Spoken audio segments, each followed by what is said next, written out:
मुझको भरपूर विस्तार दो माँ, श्रेष्ठ सपनों का संसार दो माँ। मुझको भरपूर विस्तार दो माँ, श्रेष्ठ सपनों का संसार दो माँ। परिवार दिवस इस भावना को लेकर मनाया गया क्योंकि हम देखते फॉरेन कंट्रीज में, हमारे देश में तो ये प्रथा नहीं है। हमारे देश में तो ज्यादातर संयुक्त परिवार रहते हैं या माता पिता साथ में रहते हैं, लेकिन वहाँ का कल्चर, बाहर का जो फॉरेन कंट्रीज है वहाँ का कल्चर थोड़ा अलग है। स्क्रीन शो हो रही है।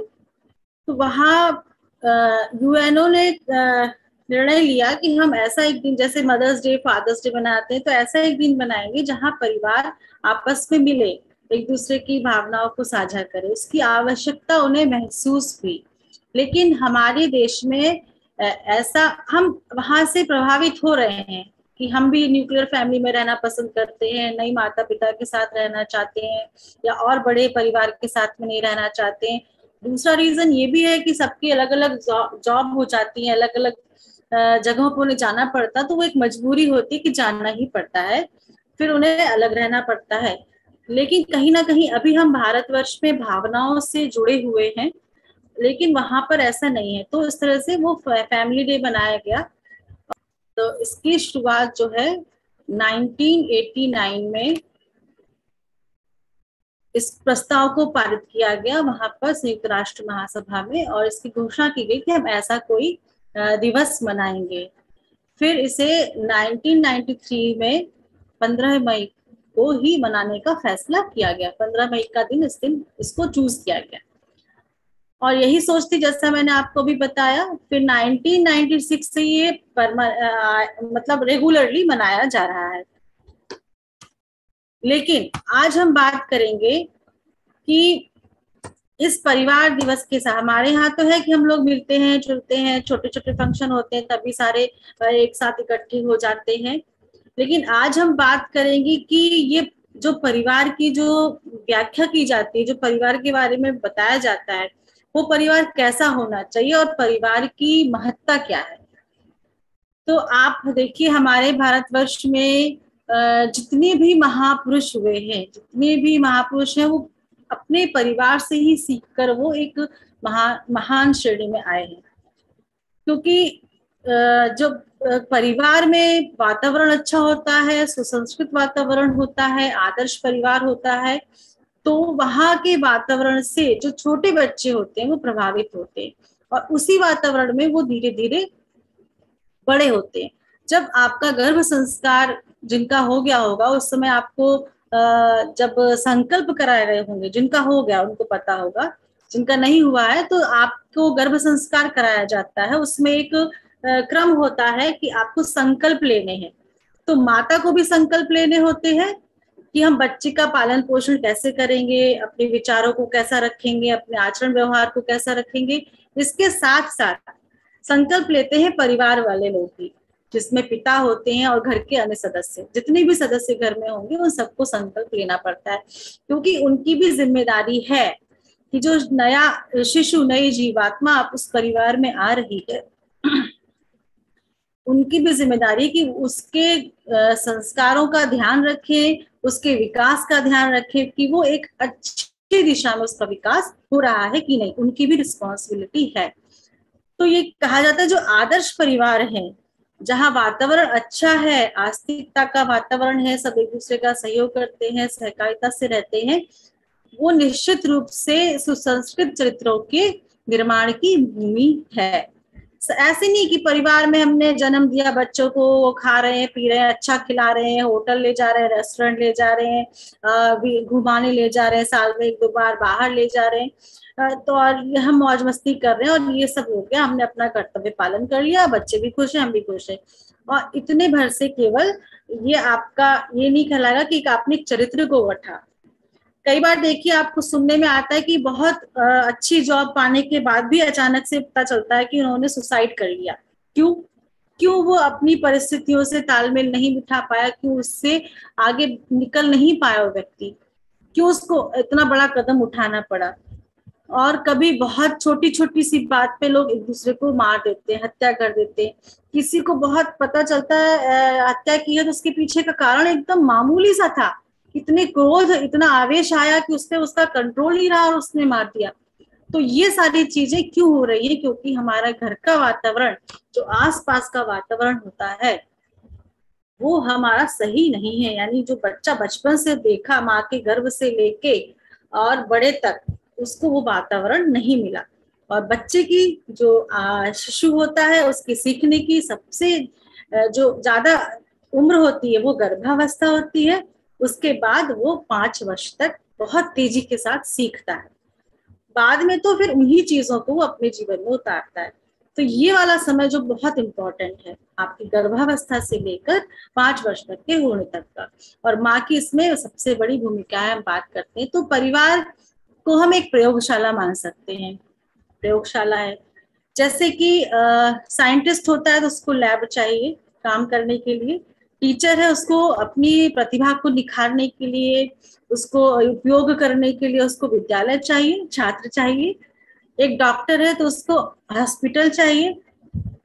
तो एक जो चरित्र, एक व्यक्ति है, उसको उसके जो गुण हैं, जो उसमें प्रतिभाएं हैं, जो कौशल है, वो उनको कैसे निखारे?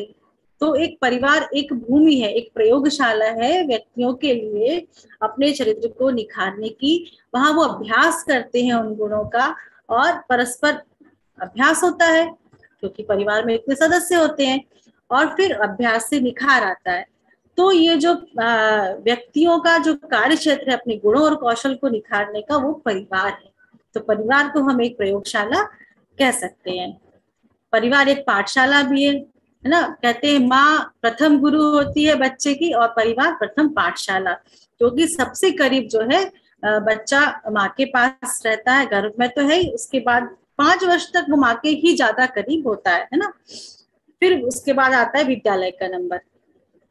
तो परिवार में क्या करते हैं? परिवार की प्रयोगशाला में स्वयं के तथा समस्त परिवारजनों के गुण, कर्म, स्वभाव, गुण जो उसके अंदर विद्यमान होते हैं, जो आप उसे गर्भावस्था में दे रही हैं, जो वो पिछले जन्म से लेकर आया है, वो अच्छे बुरे कर्म, तो हमें बुरे गुणों को हटाना है, अच्छे गुणों को आरोपित करना है। जो आपको विधियां बताई जाती है संवाद के द्वारा, संगीत के द्वारा आप अभ्यास करें कि वो गुण के शिशु में जा रहे हैं, वो गुण, फिर उन गुणों के हिसाब से वो कर्म करता है। और जो कर्मों की आवश्यकता होती है, फिर उसमें सोचना पड़ता है कौन सा कर्म अच्छा है, कौन सा बुरा है, कौन सा लाभदायक है, कौन सा हानिकारक है।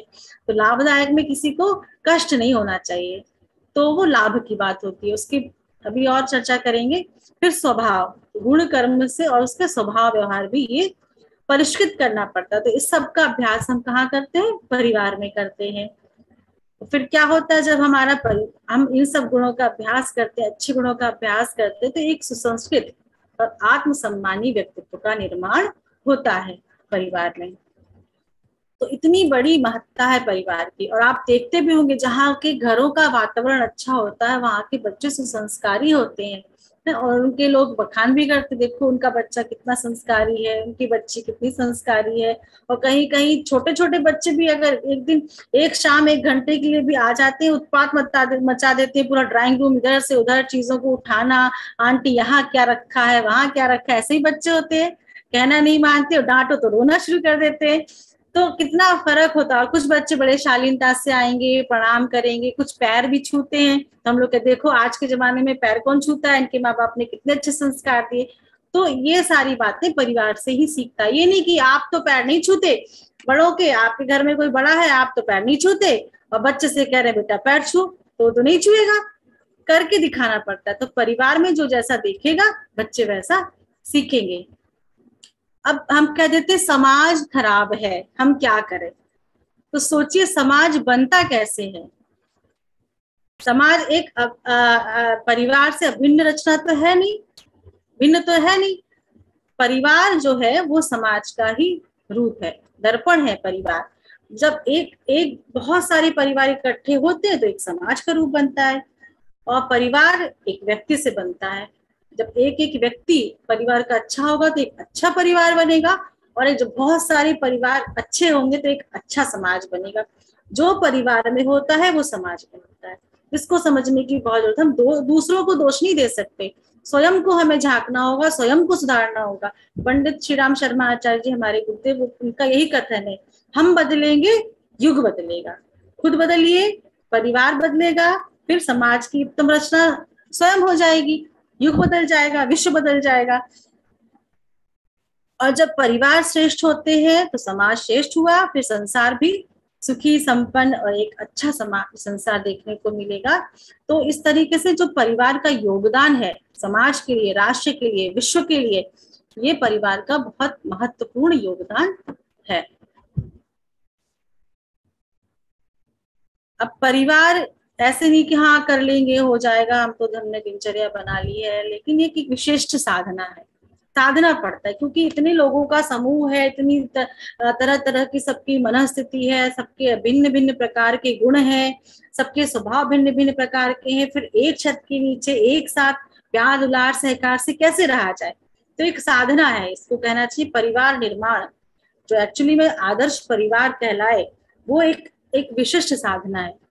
उसमें क्या चाहिए, जो वहाँ उसका मुखिया है, या जैसे कह लीजिए जो बड़े बुजुर्ग हैं, माता पिता है, जहां से शुरुआत होती है देने की, गुण देने की, तो उनको उनमें क्या होना चाहिए, योगी जैसी प्रज्ञा होनी चाहिए। योगी जैसी प्रज्ञा, प्रज्ञा क्या है, बुद्धि से अलग है। बुद्धि सब में होती है, बुद्धि एक आतंकवादी में भी होती है, एक बुद्धि सन्यासी में भी होती है, एक महापुरुष में भी होती है, एक ब्रिलियंट बच्चे में भी होती है। अब वही ब्रिलियंट बच्चा आतंकवादी बन जा रहा है, तो दुरुपयोग हो रहा है बुद्धि का, वो बुद्धि हमारी प्रज्ञा नहीं है। योगी अपनी इंद्रियों पर संयम रखते हैं, बुराइयों पर संयम रखते हैं, तो उनकी प्रज्ञा जागृत होती है, यानी कि बुद्धि श्रेष्ठता की ओर बढ़ती है, श्रेष्ठ ही देखेगी, श्रेष्ठ ही सोचेगी, गलत चिंतन, गलत विचार, गलत चीजें उनसे नहीं होंगी, वो प्रज्ञा उनकी जागृत। तो ऐसी योगी जैसी प्रज्ञा होनी चाहिए सदस्यों में। और तपस्वी जैसी प्रतिभा, प्रतिभा भी सब में है, आप दुरुपयोग कर लीजिए या सदुपयोग कर लीजिए, लेकिन वो प्रतिभा तपस्वी की एक भिन्न होती है, वो तप साधना से इतना समझ जाता है कि जो मेरी प्रतिभा है उसको मुझे कहाँ लगाना है, समाज के हित में लगाना है, उसका दुरुपयोग नहीं करना है। तो इस तरह की सोच रख के, इस तरह से हमें बड़ी दूरदर्शिता के साथ परिवार को साधना पड़ता है। परिवार में सघन आत्मीयता, समग्र दूरदर्शिता, दूरदर्शिता बहुत जरूरी, आत्मीयता बहुत जरूरी है। जब परस्पर प्रेम रहेगा, आत्मीयता रहेगी, तो ही हम अच्छे से रह सकेंगे। दूरदर्शिता भी बहुत आवश्यक है। बच्चे के लिए क्या जरूरी है, जो हम दे रहे हैं क्या वास्तव में उसको जरूरी है, जो वो जिद कर रहा है उसे हम कैसे दुलार से बनाएं, कैसे उसको हम सही चीज बताएं, और हम खुद सोच पाए पहले कि जो हम उसको दे रहे हैं क्या वो वास्तव में उसको उसके फ्यूचर के लिए या उसके लिए बहुत जरूरी है। जैसे अभी मोबाइल बहुत ज्यादा बच्चों के पास होता है, क्या करती है जनरली माए, बच्चा रो रहा है या खाना नहीं खा रहा है तो उन्होंने टीवी ऑन कर दिया या मोबाइल हाथ में दे दिया, तो उससे वो मोबाइल चलाना सीख जाता है और फिर जिद भी करता है, क्योंकि उसकी एक हैबिट बन जाती है, हमें तो टीवी ऑन कर दीजिए या मोबाइल दे दीजिए तब भी हम खाना खाएंगे। बचपन से छोटे छोटे 6 महीने के 7 महीने के बच्चों में ऐसी हैबिट हो रही है। तो ये आप नहीं डालेंगे। एक तो रेडिएशन के बारे में आपको बताया गया होगा, कुछ लोगों ने सुना होगा, रेडिएशन बहुत ज्यादा होता है, बच्चों के हाथ में मोबाइल नहीं देने, उसकी आदत खराब हो रही है। वो उसमें कभी भी चला के आपकी एब्सेंस में भी कुछ भी देखेगा, सब कुछ अवेलेबल है मोबाइल पर, हाथों में वो कुछ भी देखेगा और गलत गलत चीजों को सीखेगा। उसके लिए हमें भी अपने आप पे रोक लगानी पड़ेगी कि हम भी कम चलाएंगे, तब तो उसको कह पाएंगे कि आप मत चलाओ बेटा, ये गलत चीज है, ठीक है। समर्थ तत्परता, अब पूरी तत्परता के साथ हमें भिन्न भिन्न स्वभाव मनस्थिति के लोगों के साथ परस्पर तालमेल बिठाना पड़ता है, तभी प्यार और सहकार से भरा पूरा परिवार बन पाता है। तालमेल बिठाना आवश्यक होता है। यहाँ सब नारियां बैठी, अब बात यही है कि हमें ही क्यों समझाया जा रहा है कि परिवार के बारे में पूरा ज्ञान यहाँ पर हम ही को क्यों दिया जा रहा है। तो इसको जानिए कि जो परिवार की धुरी होती है वो शास्त्रों में भी कहा गया है, उसके गुण क्या है अभी हम लोग चर्चा करेंगे। और परिवार की धुरी नारी ही है।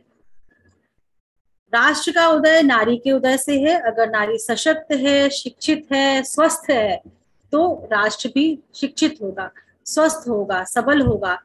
आधी जनसंख्या नारी की होती है, तो क्यों केवल पुरुषों को ही आगे बढ़ने के अवसर प्रदान किए जाते हैं? अब तो काफी समाज सुधर गया है, काफी चीजें महिलाओं के लिए हो गई है, और अभी गांव के क्षेत्र में से भी निकल रहे हैं, लेकिन काफी मुश्किलों का सामना करना पड़ता है।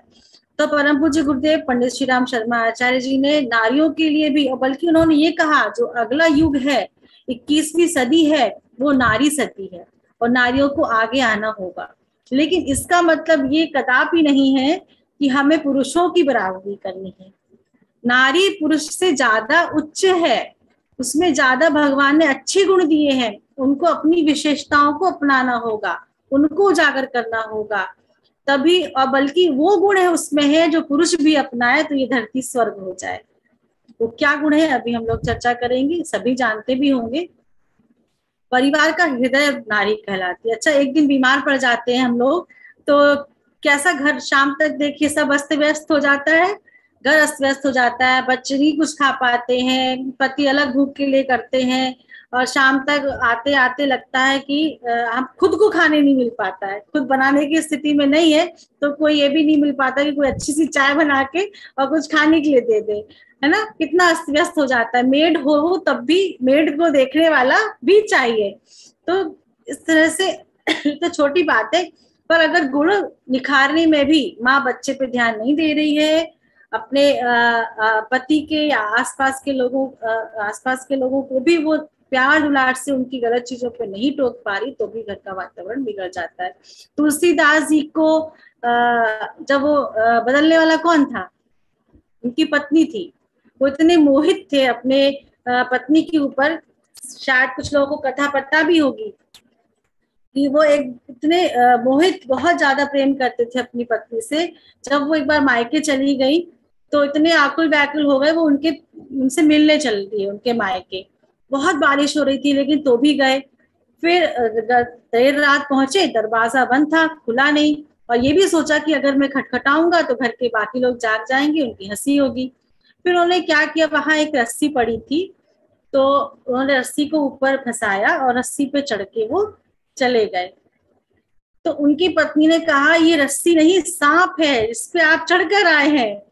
उनको उनकी व्याकुलता में, उनके मोह में ये नहीं दिखा कि मैं किस चीज पे चढ़ के जा रहा हूँ, बस उनको अंदर से व्याकुल थे, मुझे अपनी पत्नी से मिलना है। तो उनकी पत्नी ने कहा, जितना मोह आप मुझसे दिखा रहे हैं, इतना मोह आप मुझसे करते हैं, इतना ये भगवान में लगाइए तो आपका जीवन धन्य हो जाएगा। उसी दिन से उन बदल गए और संत तुलसीदास बन गए, जिन्होंने रामचरितमानस की रचना करी और भी ग्रंथ उन्होंने लिखे, भगवान श्री राम की भक्ति में रम गए।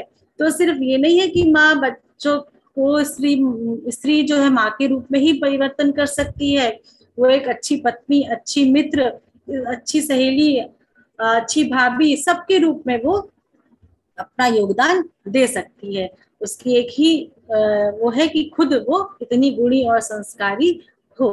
तो सारा अस्तित्व जो है परिवार का, पूरा संपूर्ण अस्तित्व और वातावरण नारी के ऊपर ही निर्भर करता है। सुबह से लेके दिनचर्या अच्छी हो, प्रातः काल उठना, जब पूजा ध्यान करना, अब ये सारी चीजें आप देखिए अपनी स्क्रीन पे, महान पुरुषों ने नारी के बारे में क्या क्या कहा है। और समझिए, अपना मूल्य समझिए, आपके जो मूल्य है वो कम नहीं है, है ना। इन सब जो गुण है जिनके आधार पर उसको महान कहा गया है, उन गुणों को ही उभारना है। वो पिछड़ापन नहीं है, वो कहीं से भी ये ना सोचा जाए कि ये सारी चीजें हमें फिर बोला जा रहा है करने के तो हम पिछड़े हैं क्या, हम पुराने विचारों के हैं, ऐसा बिल्कुल भी नहीं है। देखिए महर्षि वेदव्यास क्या कह रहे हैं, भार्या, भार्या मतलब पत्नी, पुरुष का आधा भाग व उसकी श्रेष्ठतम मित्र है। घर घर नहीं वरन गृहिणी ही घर है।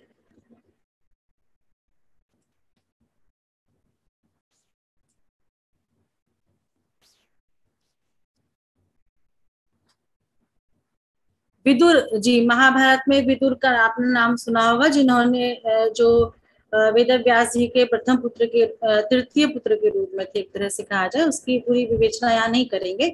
उन्होंने कहा, बड़े विद्वान माने जाते हैं विदुर जी, स्त्रियां अत्यंत सौभाग्यशाली, पूजा के योग्य, पवित्र और घर की शोभा है।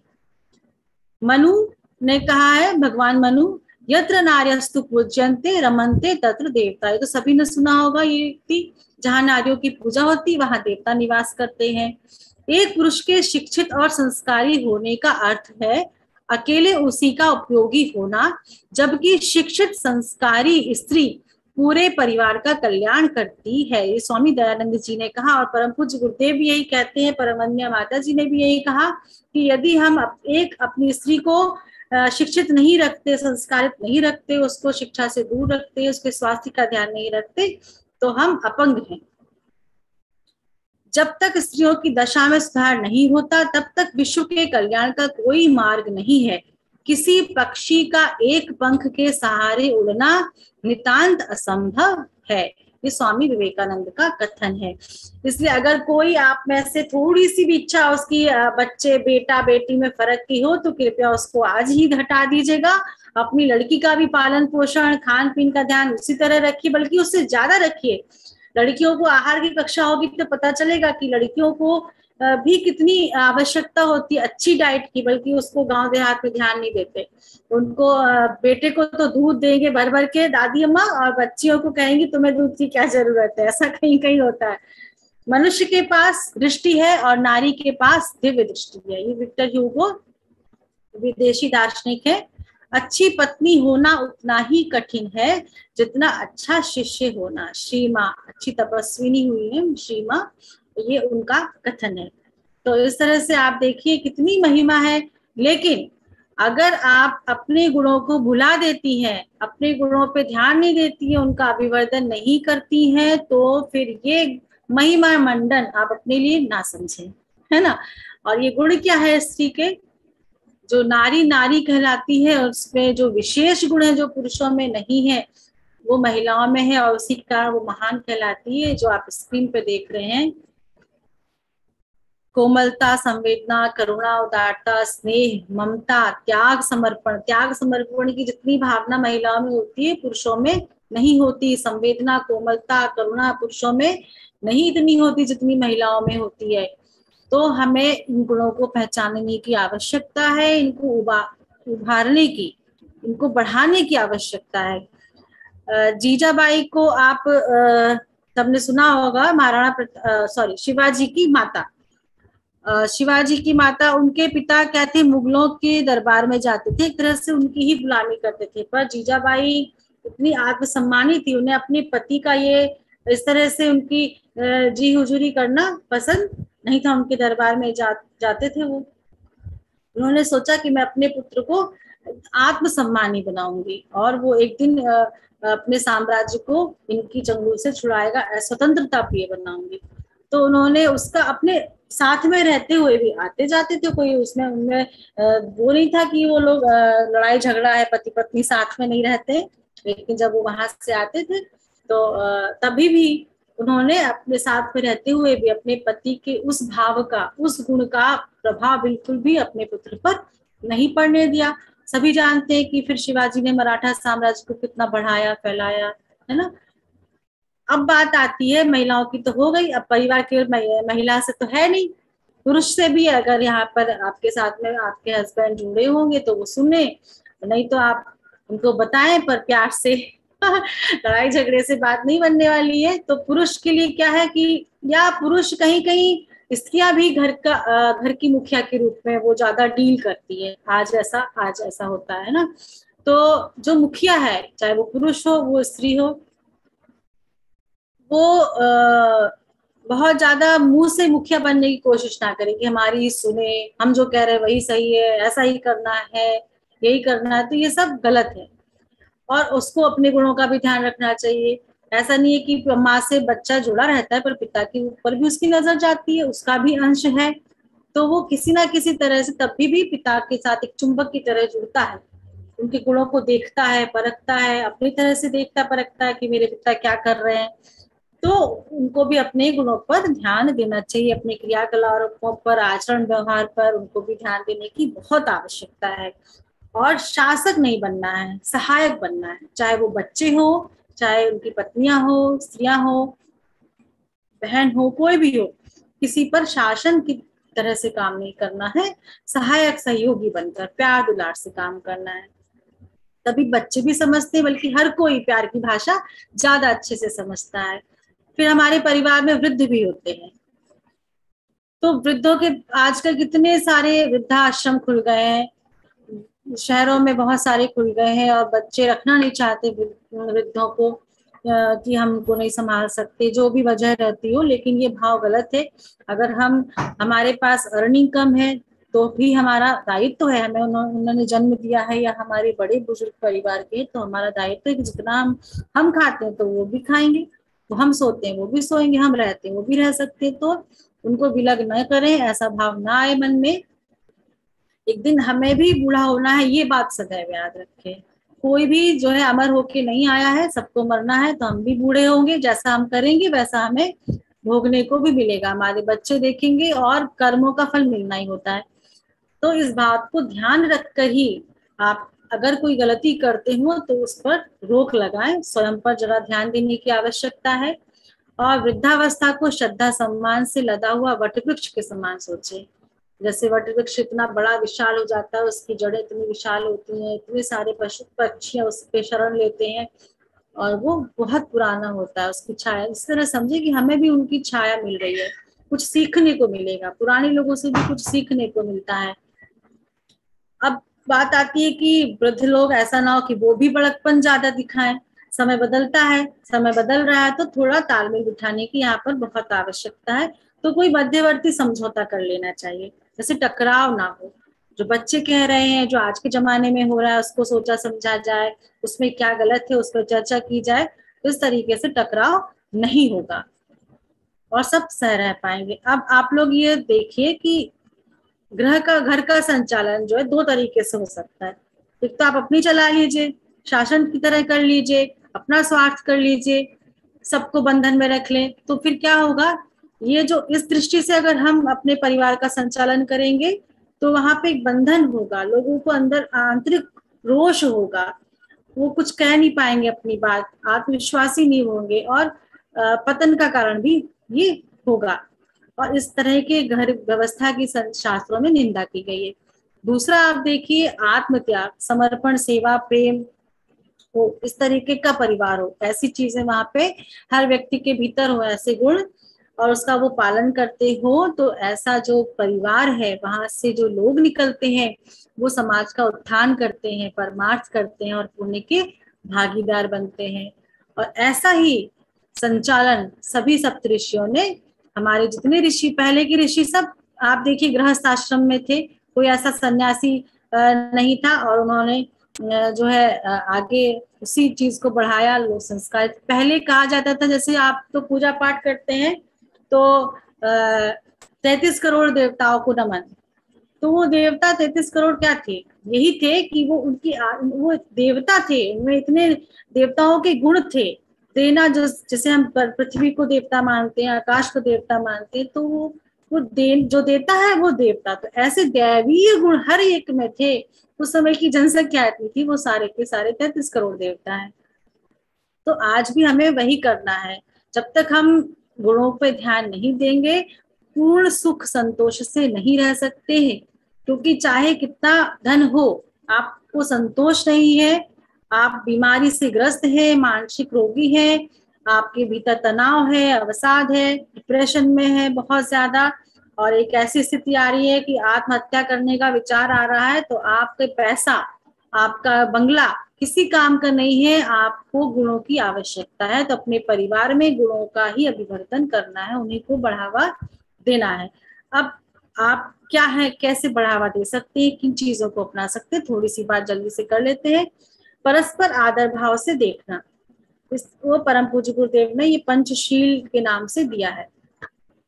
पहला, परस्पर आदर भाव से देखें, सभी को आदर, सभी को, छोटे बड़े सबका आदर, छोटों का भी सम्मान होता है, उनको भी सम्मान की दृष्टि से देखना चाहिए, उनकी बातों को सम्मान की दृष्टि से सुनना चाहिए।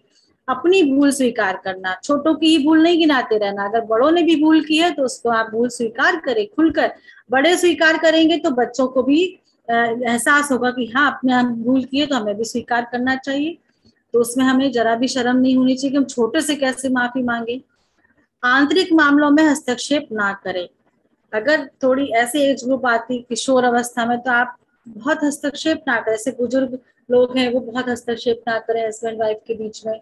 आपस में थोड़ा सा देख समझ कर कि आपको कितना बोलना जरूरी है, आप कितनी राय दे सकते हैं, उसको देना संभालना बहुत जरूरी है, लेकिन देख समझ कर। भेदभाव नहीं करना है बेटा बेटी में, बहू बेटी में, बेटी और बहू में, और ननद में, बहन में, भाई में। इस तरह से कोई भेदभाव ना तो पुरुष की ओर से होना चाहिए ना स्त्री की ओर से होना चाहिए। जितनी भी परिवार में स्त्री पुरुष है सबके लिए ये बात है। और जो विवाद होते हैं घर में उसमें निष्पक्ष निपटारा होना चाहिए। बंटवारा लिख गया है, निष्पक्ष निपटारा करना चाहिए।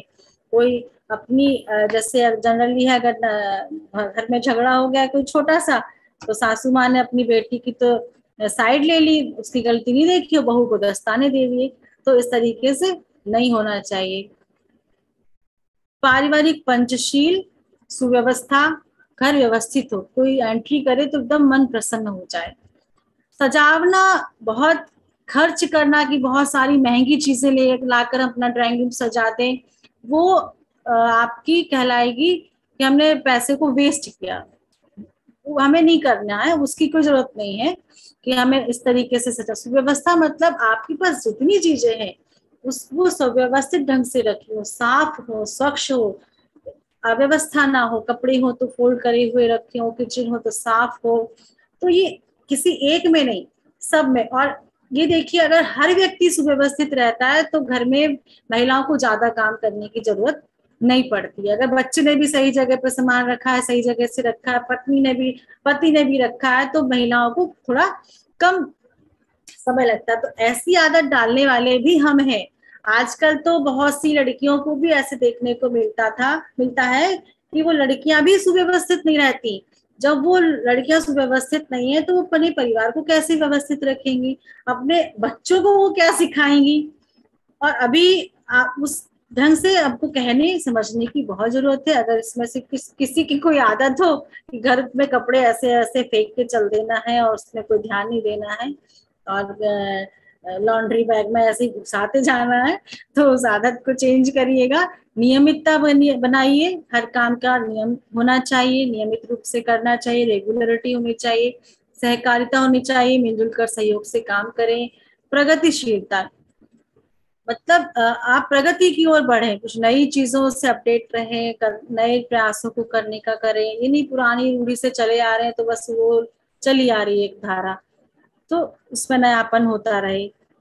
शालीनता होनी चाहिए, शालीन स्वभाव सभी का।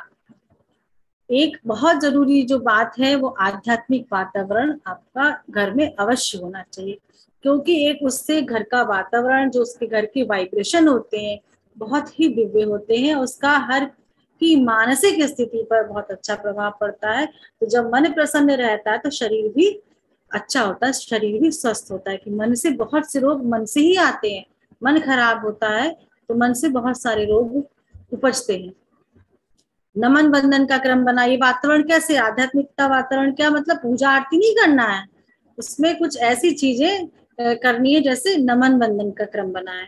आपकी दिनचर्या में भी है कि सुबह आप जब उठे बिस्तर से आत्मबोध की साधना करें, पृथ्वी माता को प्रणाम करें, उसके बाद अपने घर के बड़े बुजुर्गों को प्रणाम करें, तो आपका जो शिशु है वो भी सीखेगा।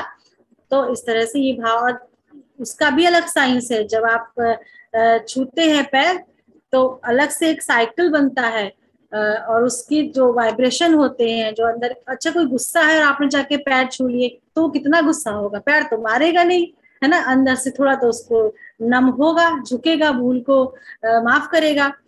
यज्ञ आचरण, यज्ञ मतलब देने का, त्याग समर्पण का भाव, इस तरीके का यज्ञ आचरण होना चाहिए। और यज्ञ तो कर ही सकते, आपकी भी उसमें भी है, यज्ञ करना है पर यज्ञ आचरण को भी अपनाना है। सामूहिक प्रार्थना का क्रम हो, आरती का क्रम हो, सुबह नहीं शाम का क्रम हो, ये आपकी दिनचर्या में भी है। आप अभी से करेंगी सेट तो बाद में भी सेट रहेगी और आपके घर का वातावरण अच्छा होता चला जाएगा। अभी से आप सुधार करेंगी और उसको बच्चे के जन्म के बाद भी आपको अपनाना है, और फिर सबकी आदत ऐसी हो जाएगी और कितना अच्छा दिव्य वातावरण बन जाएगा। इसको पिछड़ा ना माने। जब हम इसको सोच लेते हैं कि आरती पूजा करना, यज्ञ करना ये कोई पिछड़ी बात है, हमारी संस्कृति कितनी महान थी, इन सबके कारण ही महान कही जाती थी।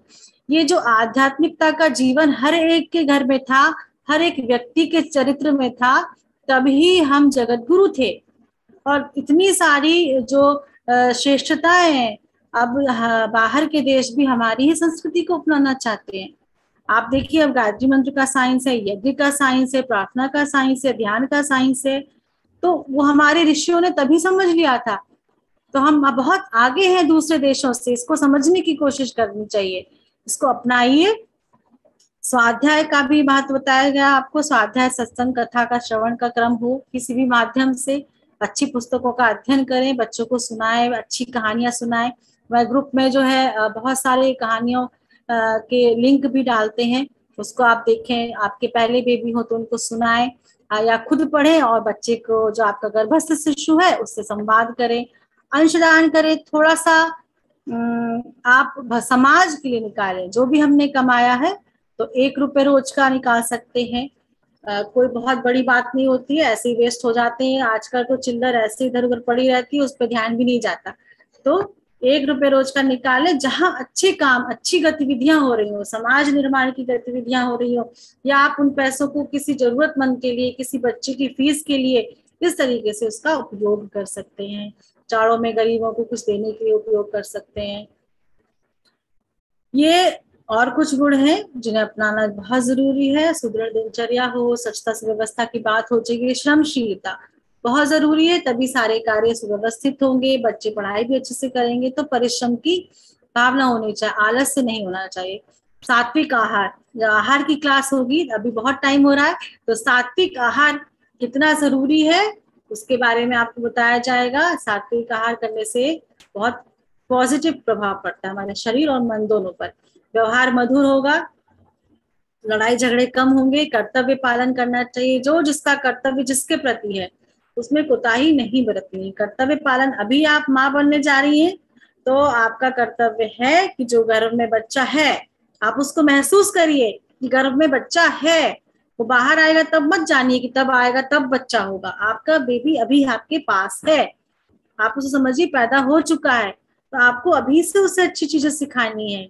और वो अभी कैसे सीखेगा, अभी आप जो करेंगी उससे वो सीखेगा, बाद में जो आप करेंगी उसे वो देख कर सीखेगा।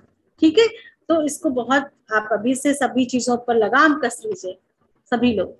सांस्कृतिक वेशभूषा हो, आजकल वेशभूषा पे बहुत ज्यादा टीका टिप्पणी होती है और लड़कियां बहुत ज्यादा उसमें तर्क वितर्क भी, कुतर्क जहां तक कहना चाहिए वो करती हैं।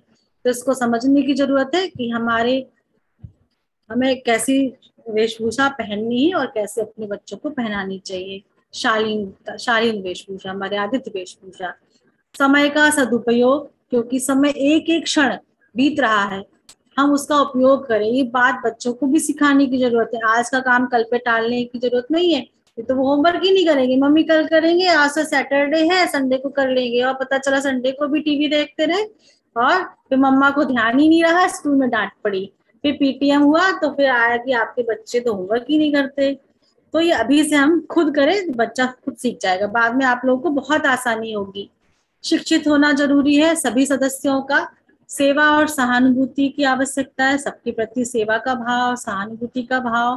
प्रगतिशीलता की बात हम लोग कर चुके हैं। मितव्यय, पैसा है अच्छी बात है, कमाना अच्छी बात है, आप नौकरी करिए, जो भी आपका लक्ष्य है उसको अपनाइए, लेकिन पैसे को पानी की तरह फिजूल खर्ची में नहीं बहाना चाहिए। मितव्ययिता मतलब आपको पैसा समझ के सोच कर खर्च करना चाहिए, और वही आदत बच्चों को डालनी चाहिए। ये नहीं कि आपके पास पैसा है और आप उसको सिखा रहे हैं कि बहुत पैसा है बेटा, हाँ तुम होटल भी खा लो, ये भी ऑर्डर कर लो, ये चीज ले रहे हो, अच्छा ये चाहिए, चलो ये भी ले लो, ये भी ले लो। तो ये आप अभी से अंकुश लगा कर रखेंगे तो उस पर अच्छा बच्चा अच्छी बात सीखेगा।